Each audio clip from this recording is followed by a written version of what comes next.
अब हम लोग वायरसेस, वायरॉइड्स, प्रियॉन्स और लाइकेन्स के बारे में थोड़ी बहुत जानकारी हासिल करेंगे। देखिए, इन चारों में से किसी को भी वाइटेकर के 5 किंगडम क्लासिफिकेशन सिस्टम में किसी भी किंगडम में स्थान नहीं मिला हुआ है। तो ये बात स्पष्ट कर लीजिएगा कि चाहे वो वायरस हो या वायरॉइड्स हो, ठीक है, या प्रियॉन्स हो या लाइकेन्स हो, इन सभी को किसी भी किंगडम में जगह नहीं दी गई है।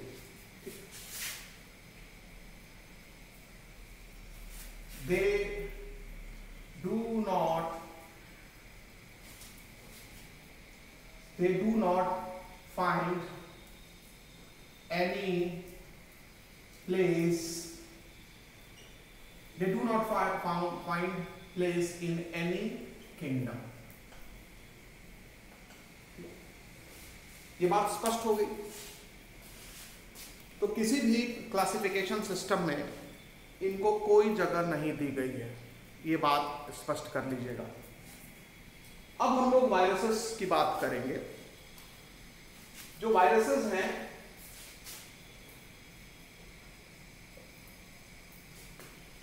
इनके बारे में हर इंसान को पता है। हर इंसान को पता है कहने का मतलब जो अनपढ़ है उसकी बात नहीं कह रहा।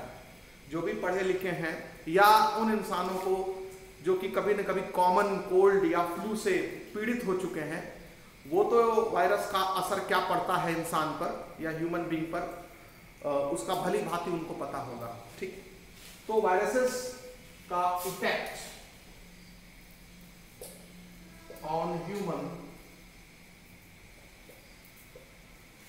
ये पता चलता है जब वायरस से बीमारी से सफर करता है ह्यूमन, जिसको क्या बोलते हैं, कॉमन कोल्ड या इसी को फ्लू कहा जाता है। तो वायरस से जो होने वाली बीमारी है वो है कॉमन कोल्ड या flu.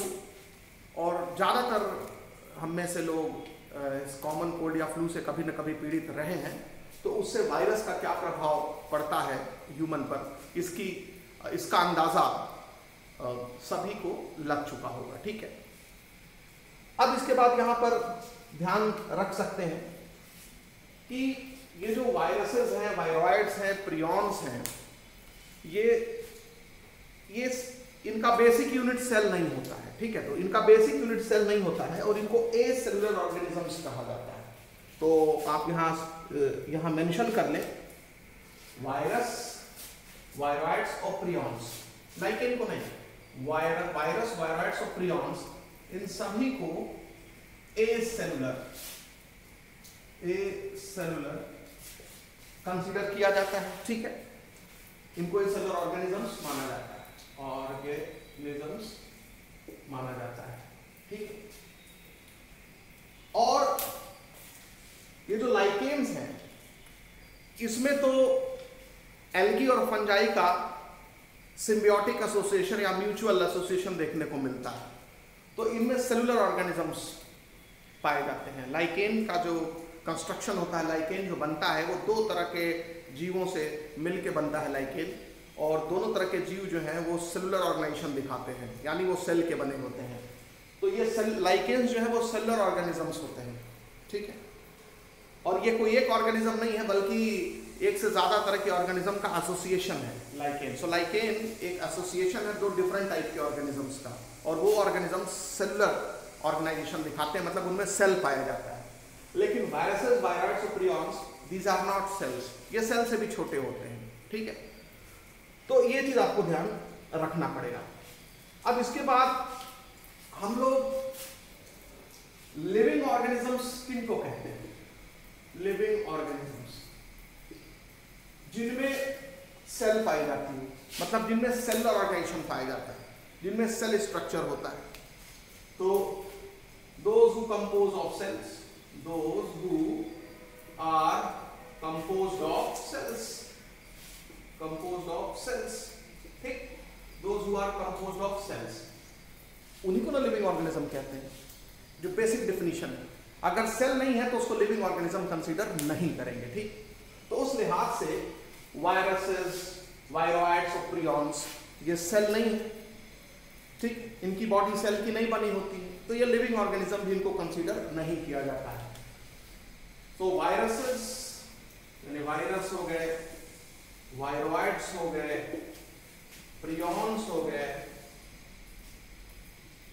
Are not considered as living, are not considered as living, are not considered as living.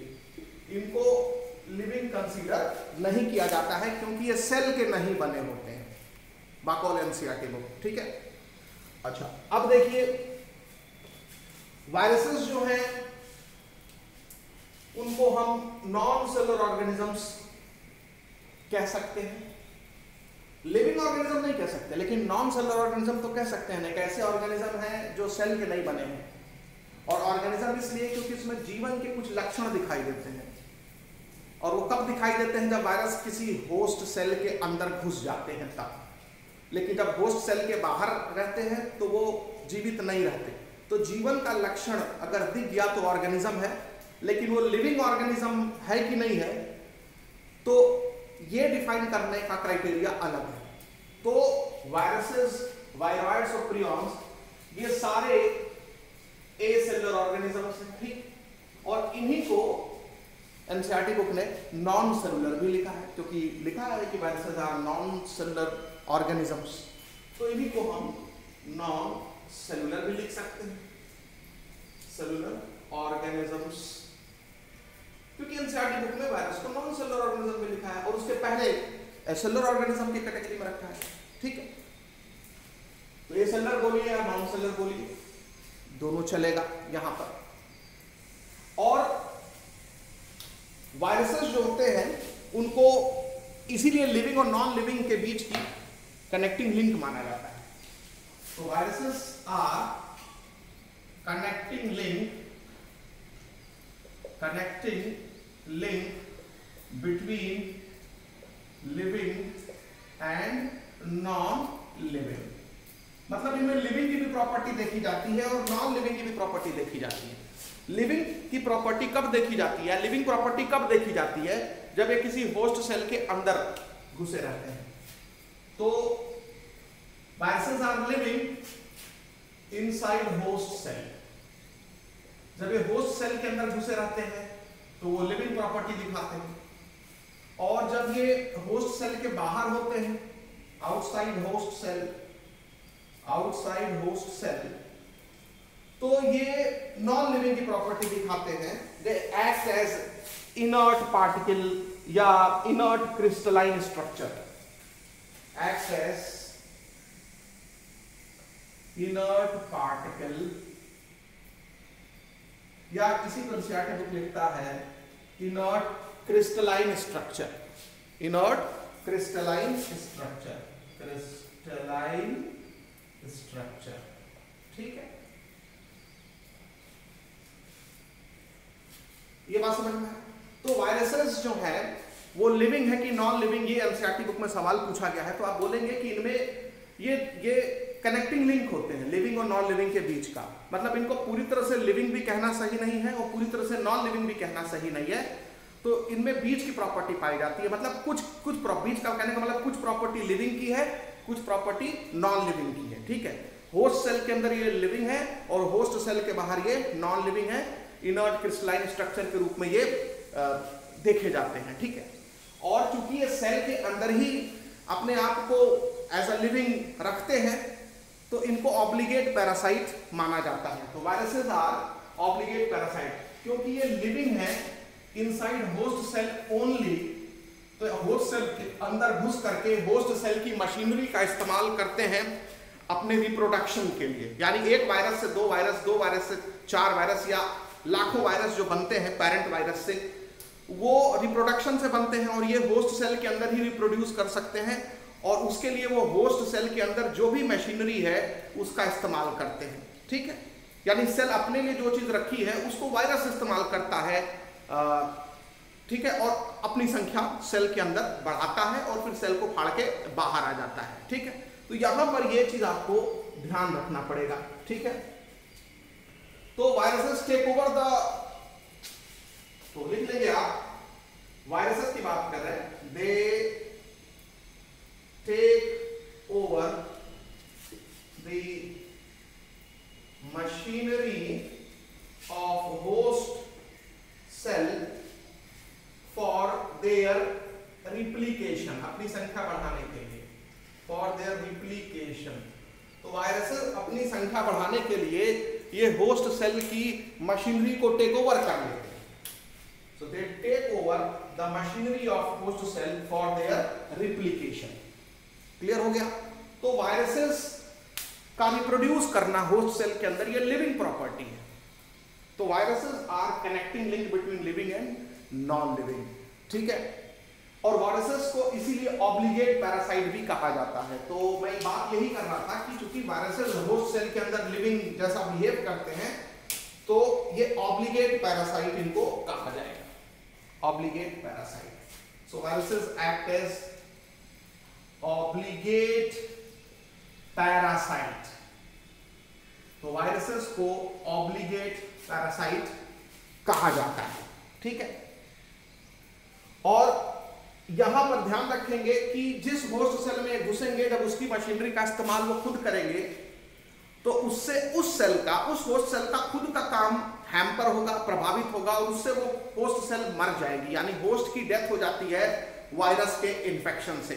ठीक है, तो होता क्या है कि they take over the machinery of host cell for the replication and kill the host cell. So host cell is killed, तो host cell is killed, तो host cell जो है वो मारी जाती है। अब हम लोग कुछ साइंटिस्ट का नाम जानेंगे जो कि वायरस से संबंधित हैं। देखिए, इसमें एक साइंटिस्ट तो लुईस पास्चर है, जिनका नाम आपको जानना है। दूसरा दिमित्री इवानोव्स्की, इनका नाम आपको जानना है। तीसरा है आप कह सकते हैं M.W. बीजेरिंग, और चौथा है W.M. स्टैनली। तो ये चार नाम बहुत ही जरूरी है क्वेश्चन के लिहाज से। तो सबसे पहले हम लोग लुईस पास्चर के बारे में जानेंगे।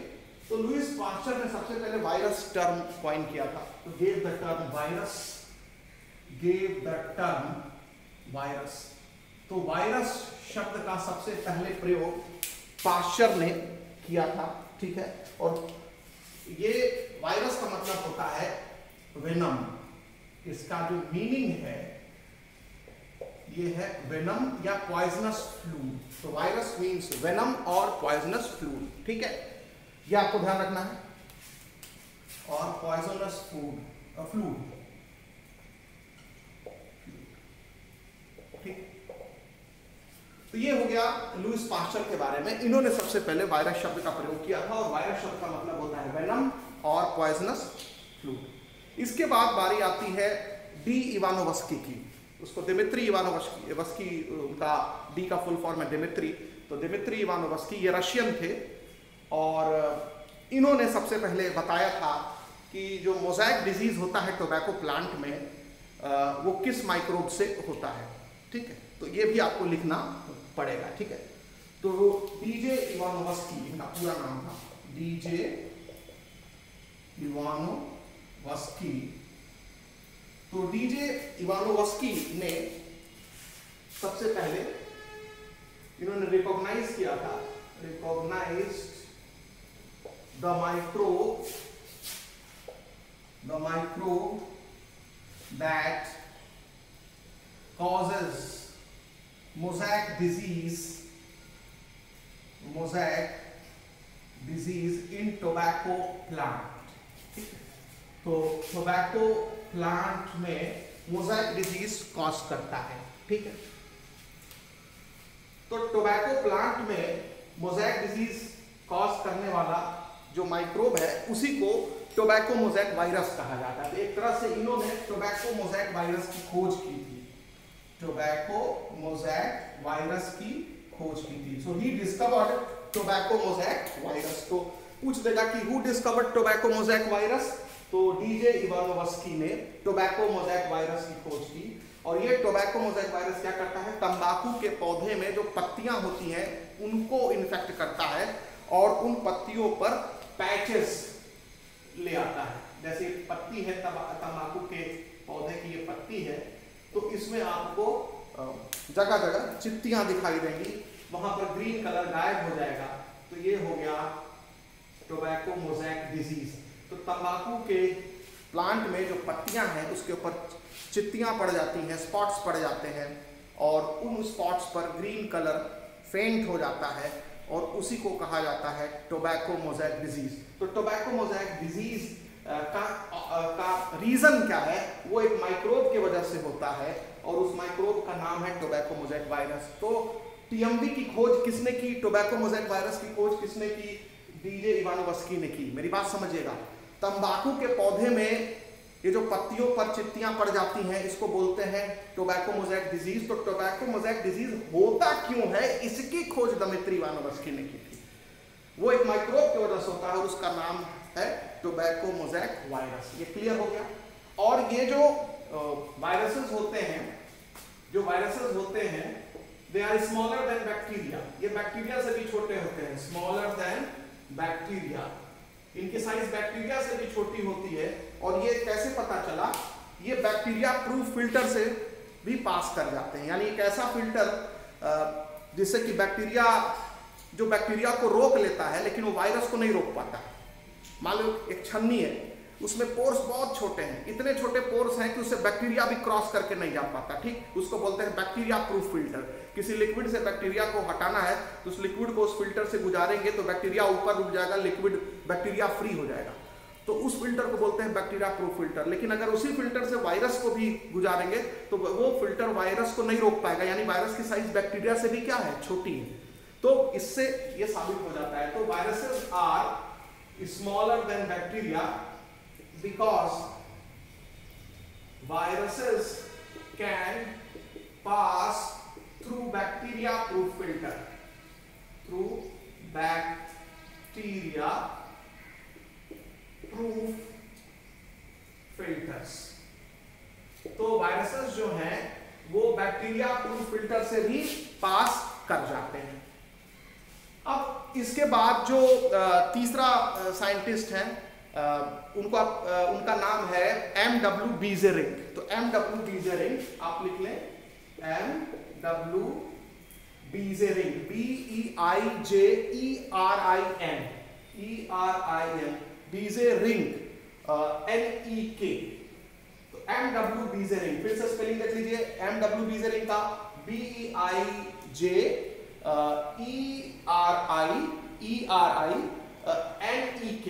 तो M.W. बीजेरिंग, ठीक है। तो M.W. बीजेरिंग ने क्या ऑब्जर्व किया कि जो टोबैको प्लांट जो इन्फेक्टेड है, जिसकी पत्तियां इन्फेक्टेड है, उसका अगर सत ले लें, उसका जूस ले लें, उस पत्ती का, इन्फेक्टेड लीफ का एक्सट्रैक्ट ले लें, यानी इन्फेक्टेड टोबैको प्लांट का एक्सट्रैक्ट ले लें, या कहें कि इन्फेक्टेड टोबैको प्लांट की पत्ती का एक्सट्रैक्ट ले लें, क्योंकि पत्ती में ही इन्फेक्शन है। तो जो उससे जूस निकलेगा और उस जूस को किसी हेल्दी प्लांट के ऊपर छोड़ दें या छिड़क दें तो उसकी भी पत्तियां इन्फेक्टेड हो जाती हैं, उसकी भी पत्तियां प्रभावित हो जाती हैं। तो यानी कि वायरसेस जो हैं वो कंटामिनेशन, मतलब वो फैलते हैं इन्फेक्टेड प्लांट से हेल्दी प्लांट में, ठीक है। तो ये इसी को बोलते हैं कॉन्टेजियम वाइवम फ्लूडम। बीजेरिंग ने कहा था, एक स्टेटमेंट यूज किया था, कॉन्टेजियम वाइवम फ्लूडम, यानी कि लिविंग इन्फेक्शियस फ्लूड, ठीक है। तो आइए इसको हम मेंशन कर लेते हैं। तो he observed that extract from infected tobacco plant, basically उसके लीफ का जब एक्सट्रैक्ट लेते हैं, extract from infected tobacco plant, infected tobacco plant causes infection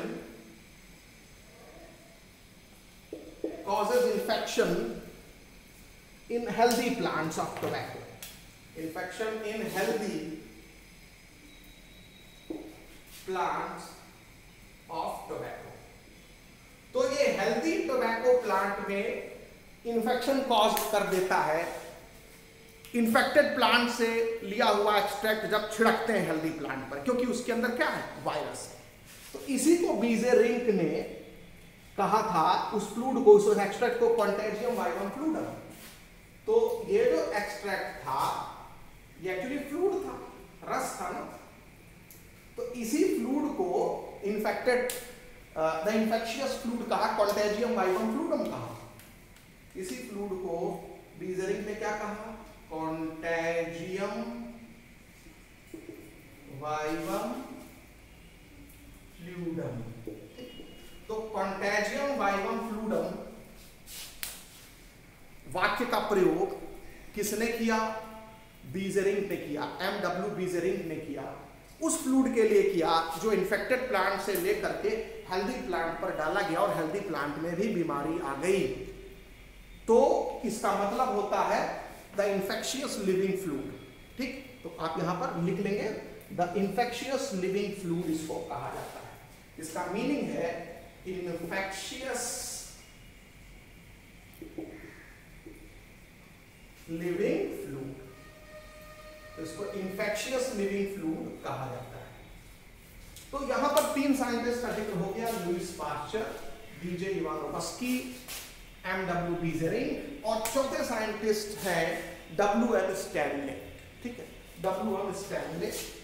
तो आप उनका नाम लिख लें, मैं ऊपर यहां लिख देता हूं, जगह है WM स्टैनली। एक साथ अभी मैं ईयर भी लिख दूंगा, क्योंकि एनसीईआरटी बुक में 3 के साथ ईयर भी लिखा है। तो WM स्टैनले का तो मैं अभी ही लिख देता हूं।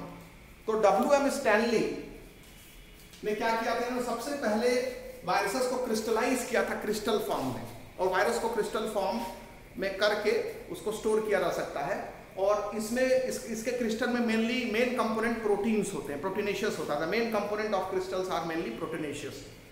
तो first of all crystallized viruses, रवे के रूप में वायरस को रखा। तो first of all crystallized viruses, इन्होंने वायरसेस के क्रिस्टल तैयार किए। इन्होंने सबसे पहले वायरस का क्रिस्टल तैयार किया। ठीक है, और ये 1935 में किया था। तो इसको आप ईयर लिख लेंगे 1935।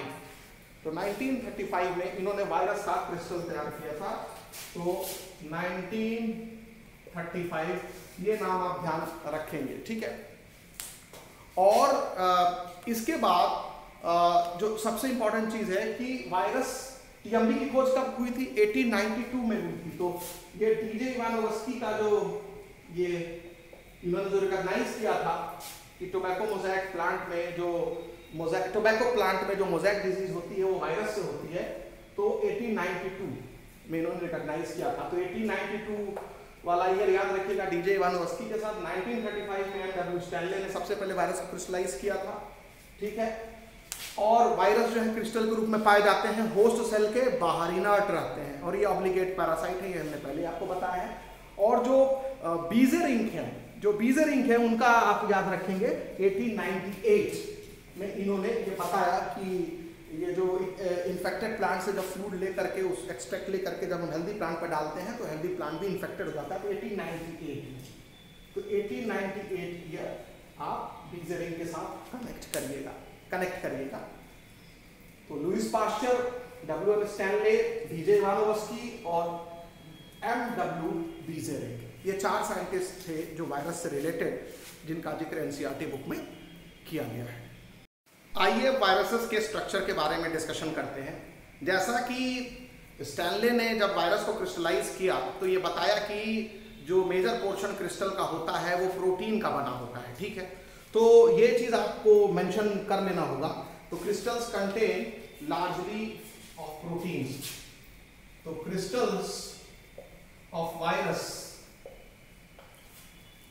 ठीक है ना, इसमें लार्जली जो है ये प्रोटीन का बना होता है।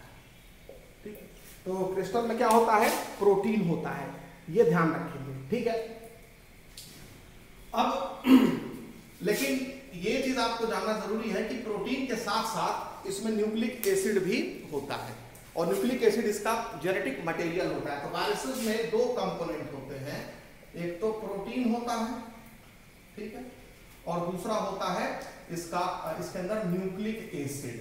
न्यूक्लिक एसिड का परसेंटेज जो होता है, ये इसका परसेंटेज ज्यादा होता है, यानी ये ज्यादा मात्रा में होता है वायरस में, और इसका परसेंटेज जो होता है वो लेस होता है, बहुत कम परसेंट होता है, 5%, 10%, 15% यही होता है, ठीक। लेकिन 80%, 90%, 95% ये किसका परसेंटेज है? प्रोटीन। तो वायरस में प्रोटीन ज्यादा कि न्यूक्लिक एसिड ज्यादा? प्रोटीन ज्यादा, ठीक है। और प्रोटीन जो है वो कवरिंग बनाता है, प्रोटीन इट फॉर्म्स कोट या कवरिंग अराउंड न्यूक्लिक एसिड, यानी न्यूक्लिक एसिड के चारों ओर कवरिंग बनाता है, ठीक है, और एंड प्रोटेक्ट न्यूक्लिक एसिड, और न्यूक्लिक एसिड को प्रोटेक्ट करता है, एंड प्रोटेक्ट्स न्यूक्लिक एसिड। तो ये न्यूक्लिक एसिड को प्रोटेक्ट करता है, समझ में आया? Protect nucleic acid. तो प्रोटीन का काम क्या है वायरस में? ये न्यूक्लिक एसिड के चारों तरफ होता है, अलग अलग शेप में, ठीक है, पॉलीगोनल हो सकता है, हेलिकल अरेंजमेंट दिखा सकता है। तो एक प्रोटीन केस है, उसके अंदर न्यूक्लिक एसिड है, दैट इज वायरस, और इसको बोलते हैं कैप्सिड। क्या बोलते हैं? कैप्सिड। तो यहां पर आप लिख लेंगे कि कैप्सिड क्या होता है, तो ये प्रोटीन कोट होता है, फॉर्म्स कोट या covering around nucleic acid called capsid.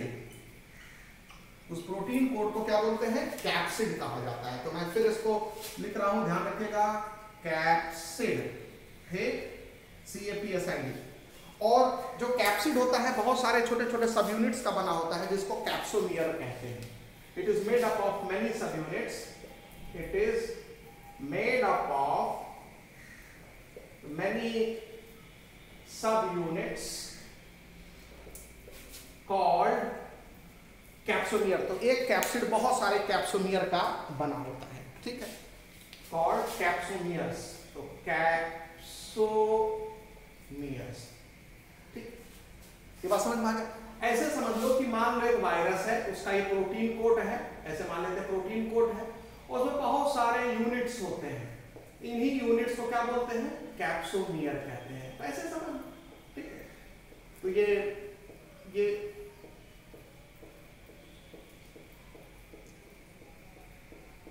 Protein coat हो गया, दिस इज कैप्सिड, ठीक, ऐसे समझ लो।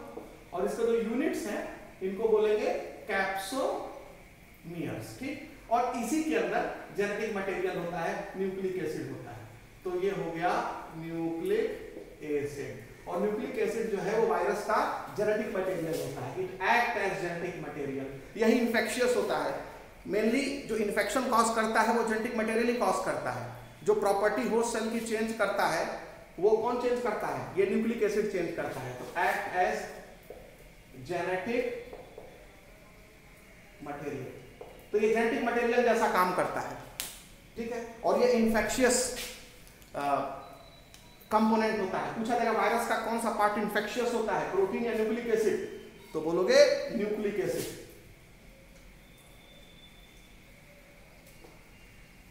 इन्फेक्शियस होता है, इट इज इन्फेक्शियस, ठीक है। अब न्यूक्लिक एसिड में दो तरह के न्यूक्लिक एसिड वायरस में हो सकते हैं। वायरस कंटेन्स आइदर RNA और DNA, यानी न्यूक्लिक एसिड आपको मालूम है दो तरह के होते हैं। तो वायरस में या तो RNA होगा या DNA होगा, नेवर बोथ। किसी भी वायरस में दोनों नहीं हो सकता, नेवर बोथ। तो या तो ये DNA होगा या तो ये RNA होगा, कभी भी DNA RNA दोनों एक ही वायरस में नहीं होता है, ठीक। अब ये डिपेंड करता है कि कौन सा वायरस है, तो उसमें कौन सा न्यूक्लिक एसिड होगा। जो प्लांट वायरसेस होते हैं, प्लांट वायरसेस, उनमें जो न्यूक्लिक एसिड होगा, उनमें जो जेनेटिक मटेरियल होगा वो सिंगल स्ट्रैंडेड RNA होगा। क्या होगा? सिंगल स्ट्रैंड RNA, उसको शॉर्ट में SSRNA कहा जाता है, ठीक।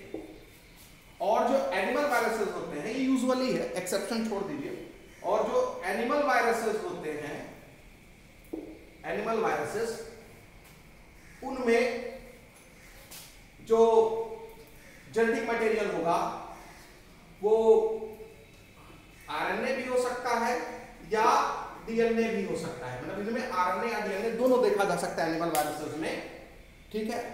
और यहां पर यह ध्यान रखना है आपको, यहां जो आपको यह ध्यान रखना है कि सिंगल या डबल स्टैंडर्ड आरएनए हो सकता है।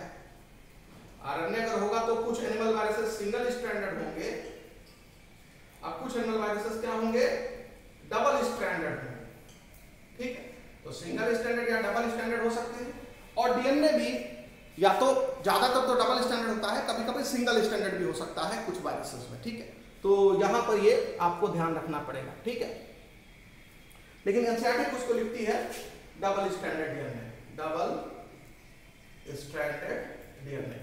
तो यहां पर आपको ये चीज क्लियर रखना है कि प्लांट वायरसेस में आपको सिंगल स्टैंडर्ड आरएनए दिखेगा और एनिमल वायरसेस में आरएनए डीएनए दोनों दिखेंगे। और आरएनए जब दिखेगा तो या तो सिंगल स्टैंडर्ड कुछ में दिखेगा या डबल स्टैंडर्ड कुछ में दिखेगा, और जब डीएनए होगा तो वो डबल स्टैंडर्ड दिखेगा। हालांकि इन सभी के एक्सेप्शंस मौजूद हैं। कॉमन बताया जा रहा है कि कॉमन कंडीशन क्या है जो एनसीईआरटी बुक में लिखा हुआ है, ठीक। अब देखिए जो बैक्टीरियोफेज वायरसेस होते हैं उनमें कॉमनली या यूजुअली डबल स्टैंडर्ड डीएनए होता है। अब मान लीजिए बैक्टीरियोफेज वायरस का पूछ दे, बैक्टीरियोफेज वायरस का पूछ दे, तो बैक्टीरियोफेज वायरस में क्या होता है, double stranded DNA, usually double stranded DNA. तो अगर आपको कोई एक ऑप्शन चुनना रहेगा तो यही चुनिएगा कि बैक्टीरियोफेज वायरस में कैसा जेनेटिक मटेरियल होता है, तो डबल स्ट्रैंडेड डीएनए होता है। बैक्टीरियोफेज वायरस वो वायरसेस होते हैं जो बैक्टीरिया को इन्फेक्ट करते हैं, ये केवल बैक्टीरिया के अंदर ही घुसते हैं, बैक्टीरिया इनकी होस्ट सेल होती है। तो बैक्टीरियोफेज वायरसेस जो होते हैं दे इन्फेक्ट बैक्टीरिया, दे इन्फेक्ट बैक्टीरिया। तो बैक्टीरियोफेज वायरसेस बैक्टीरिया को इन्फेक्ट करते हैं, ठीक। तो प्लांट वायरसेस के का जो जीनोम होता है क्या होता है, मतलब जेनेटिक मटेरियल क्या होता है, तो single standard RNA. Animal virus का जेनेटिक मटेरियल क्या होता है, तो तीन तरह का हो सकता है according to NCERT, single standard RNA, double standard RNA या डबल स्टैंडर्ड डीएनए।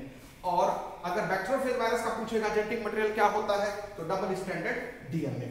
अब देखिए क्योंकि वायरसेस प्रोटीन और न्यूक्लिक एसिड दोनों के बने होते हैं, इसलिए इनको न्यूक्लियोप्रोटीन भी कहा जाता है। तो वायरसेस आर न्यूक्लियोप्रोटीन्स, तो वायरसेस जो है वो न्यूक्लियोप्रोटीन्स होते हैं। तो वायरसेस आर न्यूक्लियोप्रोटीन्स, क्योंकि इनके दो कंपोनेंट हैं, न्यूक्लिक एसिड और प्रोटीन्स। और वायरसेस में जो कैप्सोमियर होते हैं वो कई शेप में अपने आप को अरेंज रखते हैं, हेलिकल अरेंजमेंट दिखाते हैं, पॉलीहेड्रल अरेंजमेंट दिखाते हैं, स्फेरिकल अरेंजमेंट दिखाते हैं, जैसे यहाँ स्फेरिकल अरेंजमेंट है। तो कैप्सोमियर्स शो हेलिकल और पॉलीहेड्रल, पॉलीहेड्रल आप लिख लेंगे, दे शो हेलिकल और पॉलीहेड्रल अरेंजमेंट, ठीक है, पॉलीहेड्रल अरेंजमेंट, ठीक है। तो हेलिकल या पॉलीहेड्रल अरेंजमेंट दिखाते हैं। बैक्टीरियोफेज वायरस में पॉलीहेड्रल अरेंजमेंट होता है, वो टैडपोल शेप होता है। और जो हेलिकल अरेंजमेंट आपको दिखता है वो टोबैको मोज़ेक वायरस में दिखता है, जिसका चित्र एनसीईआरटी बुक में बना है, जिसको मैं भी अभी बनाऊंगा। अच्छा, वायरसेस से तमाम एनिमल डिजीजेज और प्लांट डिजीजेज होती हैं। तो some animal diseases of viruses उसको लिख लेंगे, मम्स है, कॉमन कोल्ड है, इन्फ्लुएंजा है, तो इसकी लिस्टिंग बना लें आप। तो mumps, smallpox, herpes, influenza, AIDS. तो ह्यूमन में जो डिजीज कॉज करता है, human diseases due to viruses. तो human diseases due to viruses में कौन कौन सा डिजीज होगा, कौन कौन सा डिजीज होगा, तो एक तो HIV है, एड्स जिसको आप बोलते हैं, इन्फ्लुएंजा है, इन्फ्लुएंजा हो गया, मम्स हो गया, हर्पीस हो गया, बहुत सारे डिजीज हैं, ठीक है। अभी कॉमन कोल्ड या फ्लू पहले ही बताया है आपको, तो ये चीज आपको मेंशन कर लेंगे, ठीक है।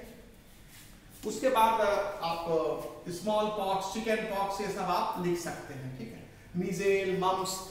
तो AIDS, influenza, mumps, herpes, common cold या फ्लू, स्मॉल पॉक्स, इनका जिक्र है जो ह्यूमन में वायरस डिजीज कॉज करते हैं। ये डिजीज ह्यूमन में है।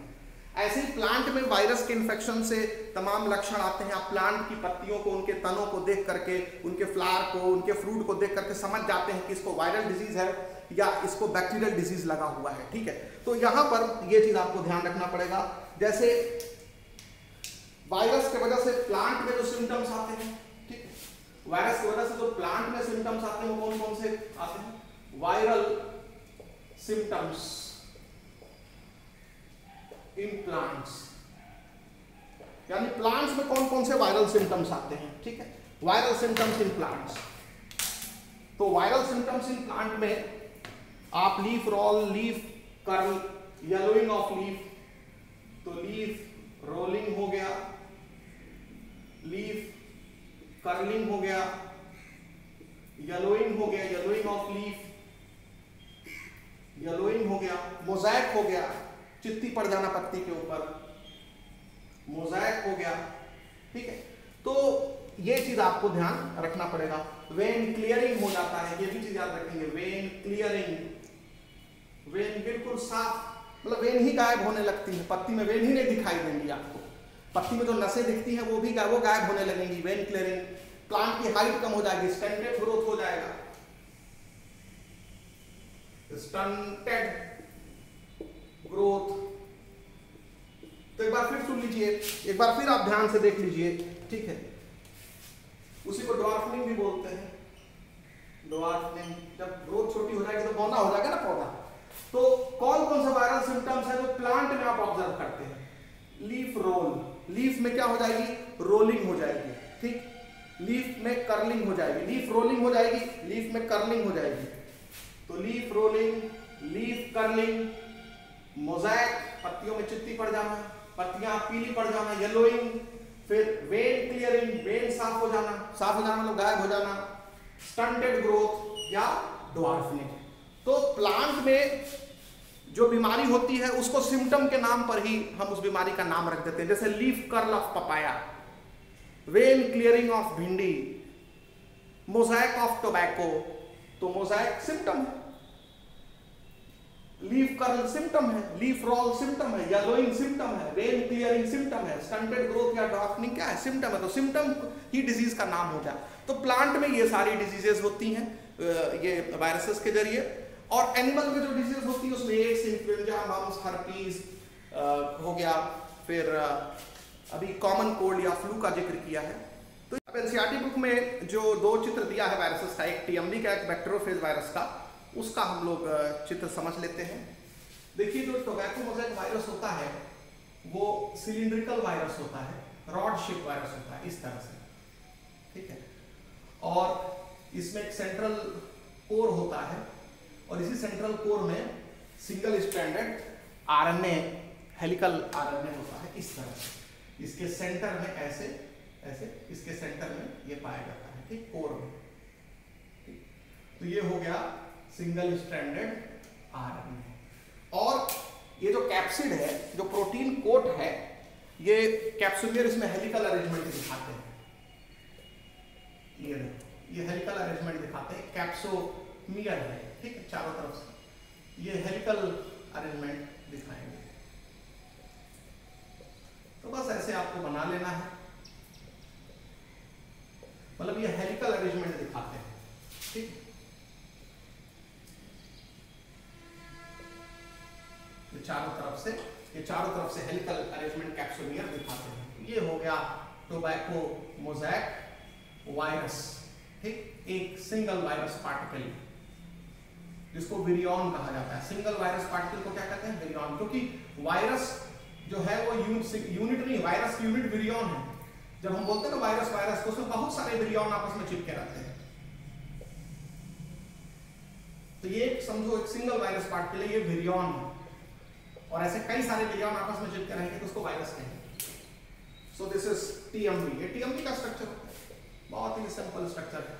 हेलिकल अरेंजमेंट दिखता है, देखा आप, ये हेलिकल अरेंजमेंट, कैप्सुलियर का जो अरेंजमेंट दिख रहा है वो हेलिकल अरेंजमेंट दिख रहा है। कैप्सुलियर यहाँ पर हेलिकल कॉइलिंग दिखा रहा है, देख रहे हैं, जो गोल गोल हम बनाए हैं कैप्सुलियर। ठीक, तो ये कैप्सिड हो गया, और इसके जो यूनिट्स हैं इन्हीं को क्या बोलते हैं? कैप्सोमियर। और जब आप टोबैको मोज़ेक वायरस की बात करेंगे तो टैडपोल शेप होता है, पॉलीहेड्रल आप दिखाएंगे इसका। ये कई फेसेस इसके होंगे, आप कई फेसेस आप बना सकते हैं, ठीक है, कई सारे फेसेस आप ऐसे दिखा सकते हैं इसके, ठीक है, ये क्लियर हो गया।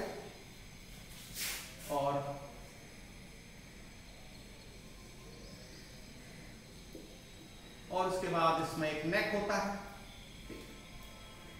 और इसमें कॉलर आप बना देंगे, ऐसे प्रोटीन के सभी बने रहते हैं, ये कॉलर है, ठीक। और इसके बाद इसमें शीथ होती है बीच में, ये शीथ आपने बना दी है, ऐसे शीथ दिखा देंगे, और ये इसके हेड में ही डीएनए होता है, ठीक, ये शीथ होती है, ये शीथ हो गई, ठीक।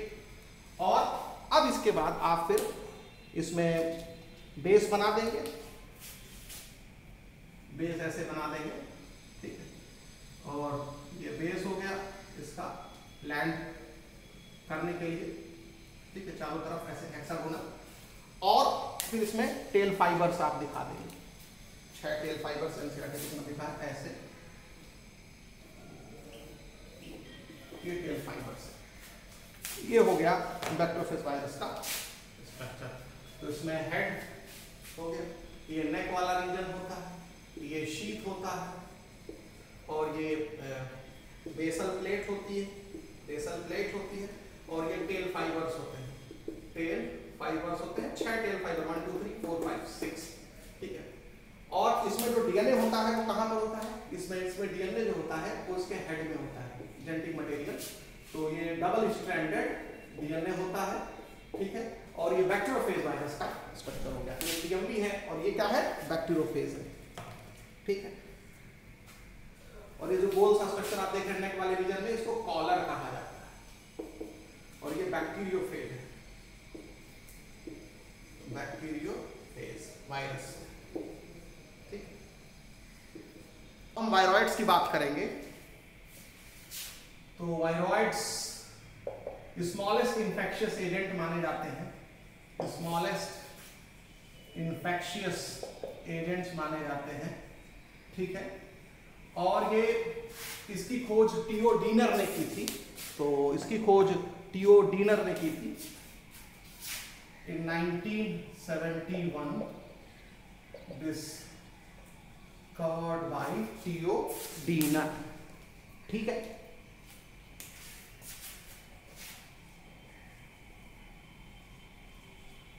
उसकी खोज टीओ डीनर ने की थी, क्लियर हो गया।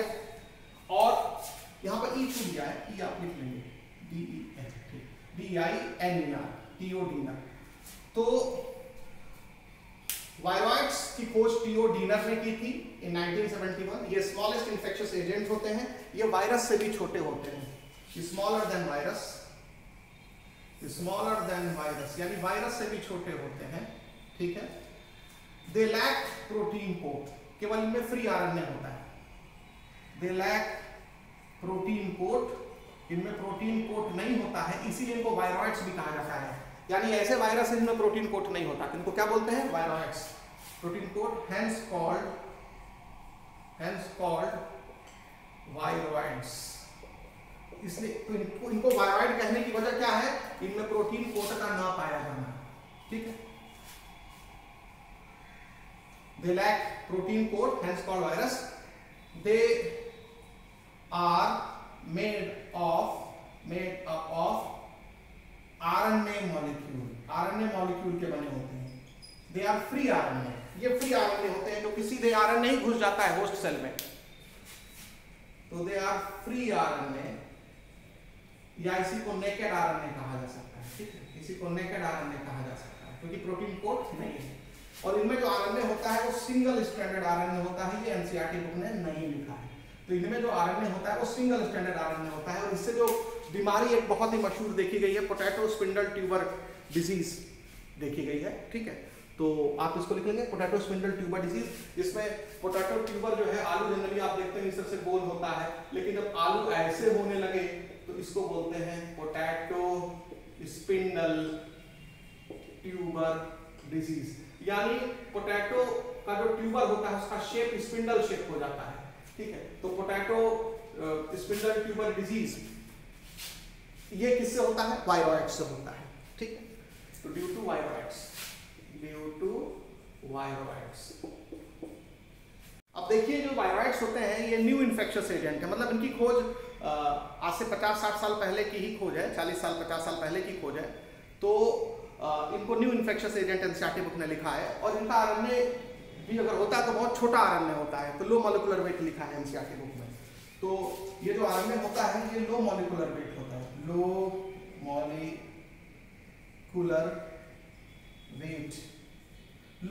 वेट होता है। और ये वायरॉइड्स को new infectious agent NCERT book में लिखा हुआ है। अब आज के लिहाज से न्यू कहाँ है? आज से 50 साल पहले खोजा गया है, तो न्यू इन्फेक्शियस एजेंट कहने का क्या मतलब है? कोई 2-4 साल पहले खोजा गया रहता, आज के परिप्रेक्ष्य में तो बोलते न्यू है। 1971 में खोजा गया है और आज चल रहा है 2020, 20 साल ये और 30 साल वो, लगभग 50 साल पहले की डिस्कवरी को ये न्यू लिख रहा है, न्यू इन्फेक्शियस एजेंट, ठीक है। ये समझ में आया? अब बात करते हैं प्रियॉन्स की। देखिए प्रियॉन्स जो होते हैं वो भी न्यू इन्फेक्शियस एजेंट इनको माना जाएगा, और इनकी साइज वायरस के बराबर होती है। ये सिर्फ प्रोटीन के बने होते हैं, और एबनॉर्मली फोल्डेड प्रोटीन होती है कुछ एजेंट्स में, और वो बॉडी में जा करके तमाम न्यूरोलॉजिकल डिसऑर्डर कॉज करते हैं, ठीक है। बहुत सारे हमारे न्यूरोलॉजिकल डिसऑर्डर, नर्वस सिस्टम के डिसऑर्डर जो है वो इन्फेक्शन की वजह से होते हैं, और वो प्रियॉन्स की वजह से होते हैं। ये प्रियॉन पार्टिकल्स होते क्या हैं? ये एबनॉर्मली फोल्डेड प्रोटीन्स होती हैं जो हमारे बॉडी में घुस जाती है और हमारे नर्वस सिस्टम को इन्फेक्ट करती हैं, और उससे तमाम इन्फेक्शियस न्यूरोलॉजिकल डिसऑर्डर्स हमारे शरीर में आ जाते हैं, और इनकी साइज जो है वो वायरस के साइज के बराबर होती है। तो अब हम बात करेंगे प्रियॉन्स की। तो प्रियॉन्स के बारे में भी आप लिख लेंगे मॉडर्न मेडिसिन में, ठीक है। They are responsible for infectious neurological disorders, infectious neurological disorders, infectious neurological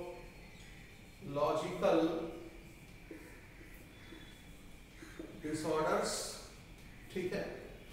और ये क्या होते हैं? ये ऐसे एजेंट होते हैं जो कि जो प्रोटीन के बने होते हैं और एबनॉर्मली फोल्डेड प्रोटीन्स होती हैं, ठीक है।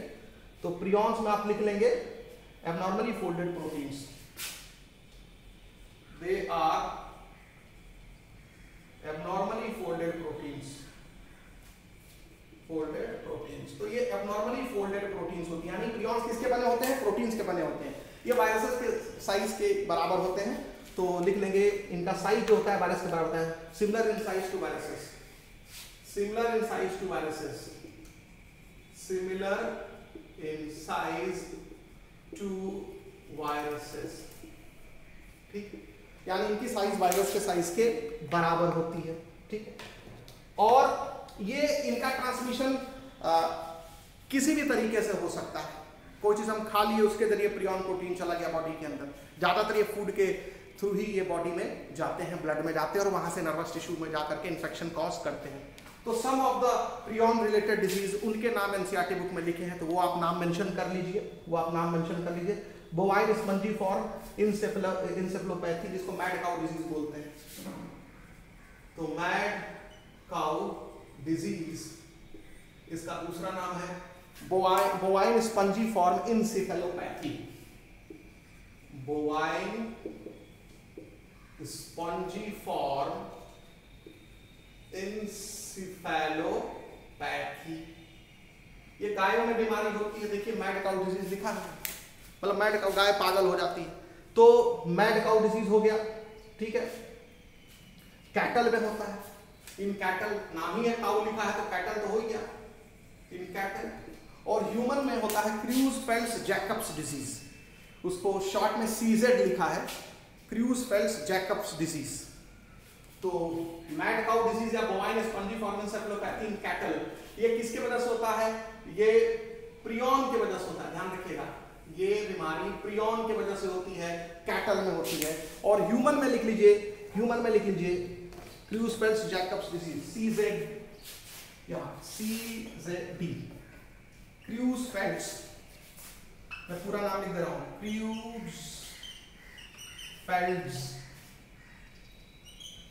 क्रूजफेल्ड्स जैकब्स डिजीज, ठीक। उसको एनसीईआरटी बुक ने बहुत शॉर्ट करके लिखा है, CRZ डिजीज लिखा है, ऐसे CR लिख दिया, फिर जैकब लिख दिया है, फिर डिजीज लिख दिया है, ठीक। डिजीज इन ह्यूमन, तो प्रियॉन से ह्यूमन में कौन सी डिजीज दिखती है? तो क्रूजफेल्ड्स जैकब्स डिजीज या CR जैकब्स डिजीज। अब बहुत बच्चे पूछते हैं सर ये CR जैकब डिजीज क्या होता है? तो CR का फुल फॉर्म है क्रूजफेल्ड्स, साइंटिस्ट का नाम है, दो साइंटिस्ट मिलकर के इसको खोजे थे। तो प्रियॉन से दो बीमारी का जिक्र एनसीईआरटी बुक में, एक कैटल में और एक ह्यूमन में। कैटल में कौन सी डिजीज है? मैड काउ डिजीज, इसका दूसरा नाम क्या है? बोवाइन मतलब काउ, बोवाइन इज फंजीफॉर्म एन्सेफेलोपैथी। और ह्यूमन में जो डिजीज है CZD या CR जैकब्स डिजीज या क्रूजफेल्ड्स जैकब डिजीज। प्रियॉन क्या होते हैं? एबनॉर्मली फोल्डेड प्रोटीन्स होती हैं, बॉडी में घुस करके न्यूरोलॉजिकल डिसऑर्डर कॉज करते हैं। मॉडर्न मेडिसिन में इसका जिक्र आपको मिल जाएगा, पुरानी मेडिसिन की बुक्स हैं उसमें आपको नहीं मिलेगा, लेकिन जो मॉडर्न मेडिसिन है, ट्रीटमेंट या मेडिसिनल डिजीज या मतलब डिजीज या मेडिसिन की अगर किताब आप पढ़ेंगे तो उसमें ये चीज़ मिलेगी प्रियॉन्स की। तो एक तरह से ये भी न्यू इन्फेक्शियस एजेंट है अगर एनसीईआरटी के वर्ड में अगर आप जाएँ तो। अब लास्ट है लाइकेन, जिसको हम लोग डिस्कस करने जा रहे हैं। देखिए लाइकेन जो होते हैं ये सिम्बियोटिक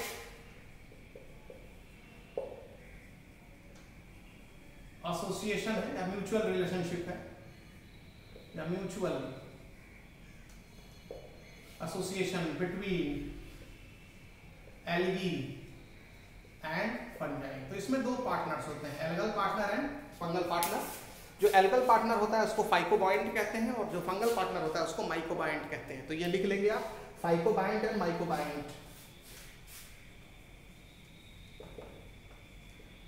एंड फाइकोबाइंट। तो फाइकोबाइंट कौन है? जो एल्गल पार्टनर है, और जो फंगल पार्टनर है वो माइकोबाइंट।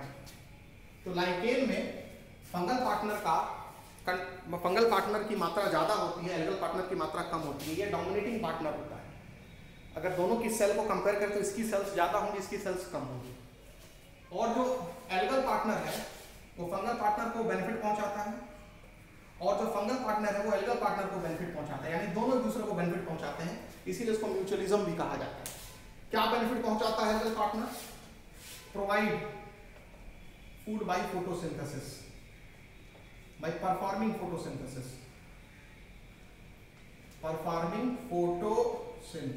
ठीक है, ये पहले भी जिक्र कर चुके हैं। और जो फंगल पार्टनर है वो क्या बेनिफिट पहुंचाता है?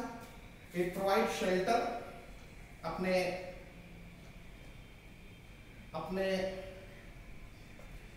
फंगल जो माइसीलियम है, हाइफा है, उसके बीच में जो जगह होती है उसमें एल्गी को रहने की जगह देता है।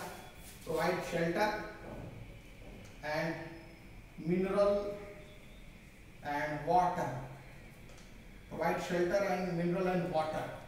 To algae.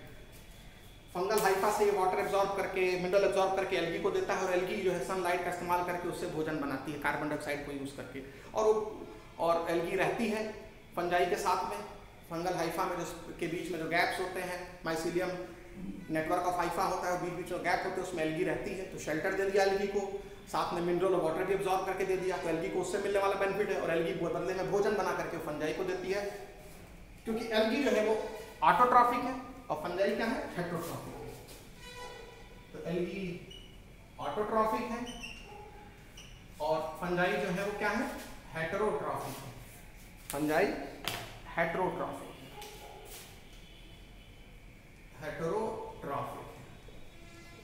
ठीक। और जब आप लाइकेन को देखेंगे तो ये नहीं समझ पाएंगे कि ये दो ऑर्गेनिज्म का एसोसिएशन है। लाइकेन को देख करके आपको नहीं लगेगा कि ये इसमें दो ऑर्गेनिज्म जो है वो जुड़े हुए हैं, दो ऑर्गेनिज्म एक दूसरे के ऊपर डिपेंडेंट है। आई बात समझ? तो ये हो गया। और लाइकेन का एक कॉमन यूज क्या है? ये पॉल्यूशन का इंडिकेटर होता है, और अगर कोई एरिया पॉल्यूटेड है तो उसमें लाइकेन ग्रो नहीं कर पाएगा। तो अगर किसी एरिया से लाइकेन गायब हो रहे हैं मतलब वो एरिया में एयर में पॉल्यूशन बहुत ही ज़्यादा है। तो एयर पॉल्यूशन का इंडिकेटर है। स्पेशली सल्फर डाइऑक्साइड को बड़े आसानी से ये रीड कर लेता है, उसको सेंस कर लेता है। रीड करने का मतलब सेंस कर लेता है, ठीक है। तो ये आप मेंशन कर लेंगे, it is good pollution indicator. तो लाइकेन जो है is a good pollution indicator, pollution indicator. और खासकर कौन सा पॉल्यूशन? एयर पॉल्यूशन को इंडिकेट करता है, ठीक है। एयर पॉल्यूशन को इंडिकेट करता है और हाईली पॉल्यूटेड एरिया में लाइकेन गायब हो जाएगा जरा भी पॉल्यूशन होगा तो। Not grow in polluted area, lichen do not grow in polluted area, polluted area.